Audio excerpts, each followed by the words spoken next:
नमस्कार, स्वदेश खबर में आपका स्वागत है। मैं हूं उत्कर्ष चतुर्वेदी। बुलेटिन की शुरुआत करते हैं बड़ी खबरों के साथ, बल्कि बड़ी खबर के साथ।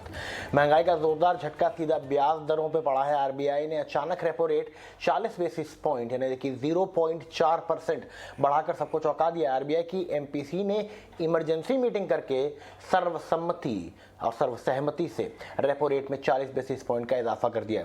एमपीसी मीटिंग के फैसले का ऐलान गवर्नर शक्तिकांता दास ने किया। आरबीआई ने रेपो रेट के साथ सीआरआर में भी बढ़ोतरी कर दी है। आरबीआई के फैसले के बाद अब रेपो रेट बढ़कर 4.40% हो गई, जबकि रिवर्स रेपो रेट 3.75% और सीआरआर बढ़कर 4.5% हो जाएंगे।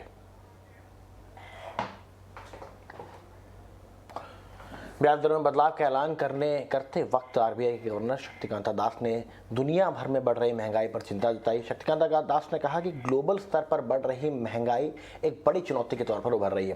उन्होंने कहा कि कोविड के चलते मंदी की शिकार हुई ग्लोबल इकोनॉमी में रिकवरी की रफ्तार धीमी है और रूस यूक्रेन जंग का असर कमोडिटी की कीमतों और सप्लाई पर पड़ा है। To reassess the evolving inflation growth dynamics and the impact of the developments after the MPC meeting of 6th to 8th April 2022.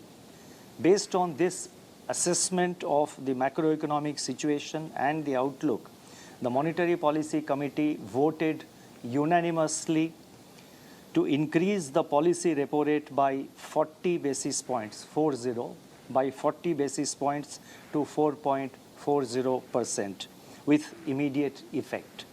Consequently, the standing deposit facility rate stands adjusted to 4.15% and the marginal standing facility rate and bank rate to 4.65%. The MPC also decided to unanimously remain accommodative while focusing on withdrawal of accommodation to ensure that inflation remains within the target going forward while supporting growth. We have announced our intention to engage in withdrawal of accommodation to ensure that inflation remains aligned to the target. As I had stated in April 2022, as I had stated in last April, monetary policy, our actions will be calibrated to the rapidly evolving situation so that impulses of growth are preserved and strengthened. Our journey is best reflected in the words of famous Greek philosopher Epictetus. The trials you encounter will introduce you to your strengths. Remain steadfast, and one day you will build something that endures. RBI की ओर से repo rate में 40 basis point की बढ़ोतरी के बाद मनीष डांगी का क्या कुछ कहना है, आइए सुनते हैं।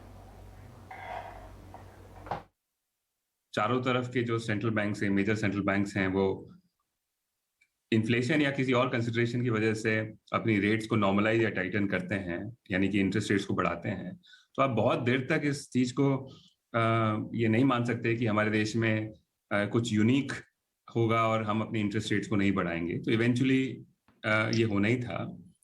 जैसा मेरा आपसे कई बार बात हुआ है पिछले कई महीनों से कि जिस फॉर्म में ये होगा, जिस तरह से आरबीआई रिले कर रहा था अपने मैसेज को, तो मेरा व्यू ये था कि हमेशा मोस्ट प्रोबेबली ये शॉक के फॉर्म में ही होगा।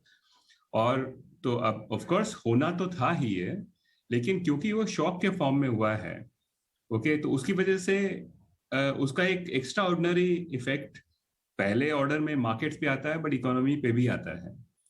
दूसरी बात ये भी है कि सिर्फ इस रेट हाइक को ऐसे देखना कि नहीं चलो 40 बेसिस पॉइंट शायद जून में होता था और अभी कर दिया तो कौन सी बड़ी बात है।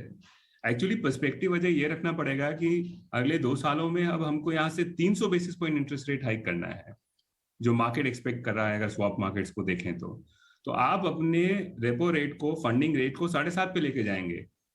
तो अगर आप 7.5 पे एक रात का पैसा अगर बोरो करने का रेट होगा आरबीआई से, तो फिर 10 साल का बॉन्ड इंडिया में कहाँ ट्रेड होगा।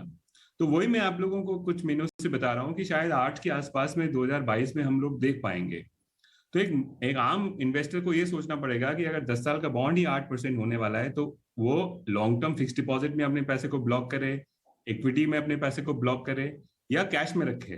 तो इसी कंसिडरेशन के लिए हम लोग अभी तक वेट कर रहे थे। अब देखिए रेट्स काफी ऊपर आ गई हैं। आज 10 साल का एनुअलाइज यील्ड जो है वो 60 के आस तक पहुंच गया है। 30-40 बेसिस पॉइंट और उसके बाद में एक अपॉर्चुनिटी इन्वेस्टर को आने लगेगा कि शायद वो बॉन्ड खरीद ले।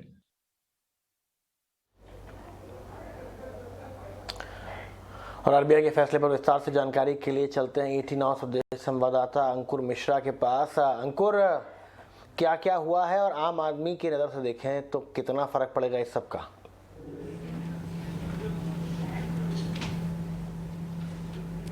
जी हाँ, आपको अगर याद होगा कि जो आखिरी पॉलिसी थी उसमें ET Now स्वदेश ने एक सवाल पूछा था गवर्नर से कि क्या ज़रूरत पड़ी अगर इन्फ्लेशन बढ़ा तो क्या बीच में कोई एक्शन आएगा। उस समय तो उन्होंने यही कहा था कि कोई भी जो भी ऑप्शन है वो आरबीआई के पास खुले हुए हैं और वो जब ज़रूरत पड़ेगी उसका यूज़ करेंगे। लेकिन उसी तरीके से आज आरबीआई ने बिना किसी शेड्यूल्ड पॉलिसी के एक रेट हाइक किया है और मार्केट को सरप्राइज़ किया। जो रेपो रेट है वो 40 बेसिस पॉइंट बढ़ाया, साथ ही साथ CRR यानी cash reserve ratio 50 basis point बढ़ाया है। और इससे जो लिक्विडिटी सक होगी CRR से खासकर वो 87,000 करोड़ रुपए। जो उन्होंने हवाला दिया है, उन्होंने IMF का भी हवाला दिया है कि उन्होंने स्ट्रिक्ट वार्निंग दी है कि अभी जो ग्लोबल सिनेरियो है उससे काफ़ी इन्फ्लेशन पे फ़र्क पड़ रहा है और आगे जाके जो अगर हम पूर्वाभास लगाएं कि आगे कैसी चीज़ें होने वाली हैं तो वो करना काफ़ी मुश्किल है। इसीलिए समय से तैयारी करनी बहुत ज़रूरी है। जो ग्लोबल इकोनॉमिक शॉक्स हैं उससे प्रिपेयर रहने के लिए और ख़ासकर जो इन्फ्लेशन 7% की तरफ जो बढ़ रहा था उस पर लगाम लगाने के लिए आरबीआई ने ये जो पॉलिसी रेट है उनमें बदलाव किया है। इसके साथ ही साथ SDF की हम बात करें तो उसी क्रम में 4.15% बढ़ गया है और MSF में भी बढ़ोतरी हुई है। तो ये सारे कदम उठाने के बाद आरबीआई का जो इरादा यही होगा कि जब अगली पॉलिसी मिले तो आखिर कुछ उनके जो कदम हैं उसका कुछ असर मार्केट पर दिखाई दे। बहुत शुक्रिया अंकुर हमारे साथ जुड़ने के लिए और इस सारी जानकारी हमको देने के लिए। आरबीआई के ऐलान पर कंप्लीट सर्कल के गुरमीत चड्ढा ने क्या कहा, आइए सुन लेते हैं।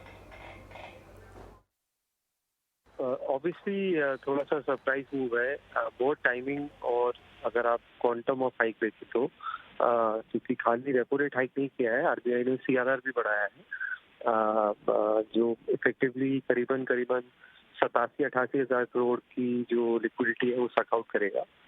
जो बैंक की इंटरबैंक लिक्विडिटी थी वो करीबन 2 लाख करोड़ थी। तो इसका इम्पैक्ट हमें देखने को मिलेगा यील्ड कर्व में, शॉर्टर एंड पे भी और लॉन्गर एंड पे। 10 ईयर बॉन्ड ऑलरेडी अराउंड 7.40 के आसपास पहुंच गया है।